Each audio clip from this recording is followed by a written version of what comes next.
ಮಕರ ಜ್ಯೋತಿ ಹಿನ್ನೆಲೆಯಲ್ಲಿ ಇಂದು ಕೇರಳದ ಶಬರಿಮಲೆಯ ಅಯ್ಯಪ್ಪ ಸ್ವಾಮಿ ದೇವಾಲಯದಲ್ಲಿ ವಿಶೇಷ ಪೂಜಾ ಕೈಂಕರ್ಯಗಳನ್ನು ಕೈಗೊಳ್ಳಲಾಗಿತ್ತು. ಪೊನ್ನಂಬಲ ಮೇಡುವಿನ ಬೆಟ್ಟದ ಸಾಲಿನಲ್ಲಿ ಮಕರ ಜ್ಯೋತಿ ಬೆಳಗಿದ ಕೂಡಲೇ ಭಕ್ತಗಣದಿಂದ ಸ್ವಾಮಿಯೇ ಶರಣಮಯ್ಯಪ್ಪ ಹರ್ಷೋದ್ಗಾರ ಮುಗಿಲು ಮುಟ್ಟಿತು.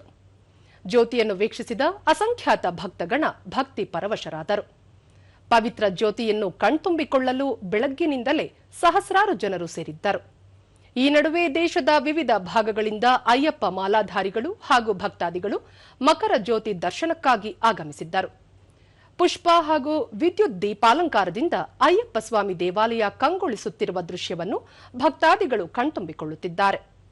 ಇದಕ್ಕೂ ಮುನ್ನ ಬಿಗಿ ಭದ್ರತೆಯಲ್ಲಿ ಪಂದಳದಿಂದ ಶಬರಿಮಲೆ ದೇವಸ್ಥಾನಕ್ಕೆ ಸಾಂಪ್ರದಾಯಿಕ ಆಭರಣಗಳನ್ನು ತಂದು ಅಯ್ಯಪ್ಪ ಸ್ವಾಮಿಗೆ ಅಲಂಕಾರ ಮಾಡಲಾಯಿತು. ಭಕ್ತಾದಿಗಳ ಅನುಕೂಲಕ್ಕಾಗಿ ಸ್ಥಳೀಯ ಆಡಳಿತದಿಂದ ದೇವಾಲಯ ಆವರಣದಲ್ಲಿ ಬಿಗಿ ಭದ್ರತೆ ಸೇರಿದಂತೆ ಹಲವು ಸುರಕ್ಷತಾ ಕ್ರಮಗಳನ್ನು ಕೈಗೊಳ್ಳಲಾಗಿದೆ.